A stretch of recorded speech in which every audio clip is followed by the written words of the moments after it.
Sering banget kan dengar istilah PNS dan PPPK? Keduanya sama-sama abdi negara, tapi tahu nggak sih bedanya apa? Ternyata jalur karir hak dan bahkan masa depan mereka itu beda banget loh. Nah di sini kita bakal kupas tuntas semuanya, satu persatu. Jadi gini, ini tuh bukan cuma soal beda nama atau singkatan aja. Perbedaan antara PNS dan PPPK ini bener-bener ngaruh ke stabilitas kerja, jaminan hari tua, sampai jenjang karir. Ngertiin ini penting banget, entah buat kamu yang emang pengen jadi abdi negara, atau buat kita semua biar tahu sistem pemerintahan kita. Yuk, kita bongkar bareng-bareng. Oke, sebelum kita ngomongin bedanya, kita kenalan dulu sama induknya. Namanya ASN atau Aparatur Sipil Negara. Anggap aja ASN ini tuh kayak payung besarnya gitu. Jadi secara hukum, PNS dan PPPK itu sebenarnya satu keluarga besar yang sama di bawah payung ASN. Oke, ini dia peta perjalanan kita. Kita mulai dari konsep besarnya, yaitu ASN, terus kita masuk ke jalur permanennya PNS, lanjut ke jalur kontraknya PPPK. Nah, yang seru, kita bakal bandingin langsung hak-hak mereka, sampai gimana akhir masa tugasnya. Udah siap? Yuk, langsung kita mulai. Nah, walaupun satu keluarga di bawah ASN, PNS, dan PPPK ini lewat jalan yang beda banget. Ibaratnya gini deh, yang satu itu lewat jalan tol, lurus, stabil, sampai ke tujuan akhir. Sementara yang satunya lagi lewat jalur yang lebih dinamis, bisa belok-belok tergantung proyeknya apa.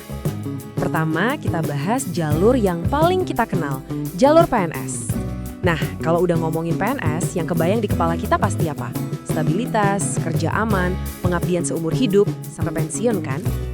Kalau kita lihat definisi resminya, ada dua kata kunci yang penting banget di sini. Pegawai tetap dan memiliki nomor induk pegawai. Nah, dua hal inilah yang jadi semacam kunci gembok buat status permanen mereka. Sebuah komitmen kerja jangka panjang, gitu loh. Gampangnya gini, jadi PNS itu artinya kamu jadi pegawai pemerintah yang permanen. Titik. Ada jaminan kerja sampai nanti kamu pensiun. Stabilitas itu udah kayak nama tengahnya deh. Sekarang kita pindah ke jalur satunya, PPPK. Kalau yang tadi itu soal stabilitas, yang ini soal kelincahan. Coba bayangin, pemerintah butuh seorang ahli buat proyek khusus, tapi nggak mau ngasih komitmen permanen. Nah, disinilah PPPK masuk dan berperan. Coba deh, perhatiin baik-baik definisinya. Ada frasa sakti di sini, perjanjian kerja untuk jangka waktu tertentu. Nah, ini dia DNA-nya PPPK. Status mereka itu bukan permanen, tapi terikat sama yang namanya kontrak. Jadi, bisa dibilang PPPK itu kayak pasukan khusus, para spesialis yang direkrut buat misi-misi tertentu. Pemerintah butuh keahlian mereka, tapi untuk periode waktu yang udah ditentuin dari awal. Fokusnya itu ke hasil dan fleksibilitas, bukan soal kerja seumur hidup. Terus kontraknya gimana sih?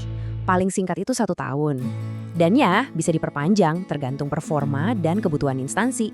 Tapi, nah ini yang paling penting nih. Jadi PPPK itu bukan jalan tol buat otomatis jadi PNS ya, nggak bisa. Kalau mau pindah jalur jadi PNS, ya harus ikut seleksi lagi dari nol, saingannya ya sama pendaftar baru lainnya. Oke, sekarang kita masuk ke bagian yang paling ditunggu-tunggu nih. Soal hak, soal benefit, apa aja sih yang mereka dapat? Nah, disinilah perbedaan antara PNS dan PPPK kelihatan paling jelas. Dari semua hak yang ada satu hal yang jadi pembeda paling gede. Sesuatu yang sering banget jadi pertimbangan utama orang dalam milih karir. Apaan tuh kira-kira? Yap, bener banget. Pensiun. Jaminan di hari tua. Inilah garis pemisah paling tebal antara PNS dan PPPK. Biar lebih jelas, yuk kita lihat tabel perbandingannya. Coba lihat tabelnya ya. Soal gaji, tunjangan, hak cuti, bahkan pengembangan kompetensi, dua-duanya dapat loh, mirip. Tapi, coba deh lihat baris paling bawah. PNS dapat yang namanya jaminan pensiun dan jaminan hari tua. Terus di kolom PPPK, kosong. Nah, ini dia inti perbedaannya. Bagian terakhir nih, gimana ceritanya karir mereka selesai? Ternyata, cara hubungan kerja mereka berakhir itu juga beda banget.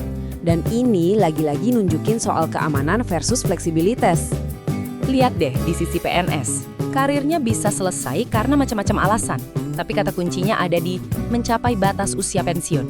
Itu tuh kayak garis finish dari sebuah maraton karir yang panjang. Nah, sekarang kita lihat sisi PPPK. Alasan lainnya ada yang sama, tapi lihat poin utamanya. Masa kontrak berakhir. Jelas banget kan bedanya, yang satu pensiun, yang satu kontraknya selesai. Jadi, kalau mau disimpulin secara singkat, gampang banget. Jalur PNS itu dibangun di atas fondasi permanen dan jaminan pensiun. Sementara jalur PPPK fondasinya adalah fleksibilitas dan kontrak berbasis kebutuhan. Nah, dari semua ini muncul satu pertanyaan besar buat kita renungin. Kedepannya, seiring kebutuhan pemerintah yang makin macam-macam, jalur mana sih yang bakal jadi andalan? Apakah stabilitas jangka panjang ala PNS atau kelincahan dan keahlian khusus dari PPPK? Jawaban dari pertanyaan ini bakal nentuin wajah birokrasi kita di masa depan. Coba deh, menurut kalian gimana? Terima kasih banyak ya sudah menyimak.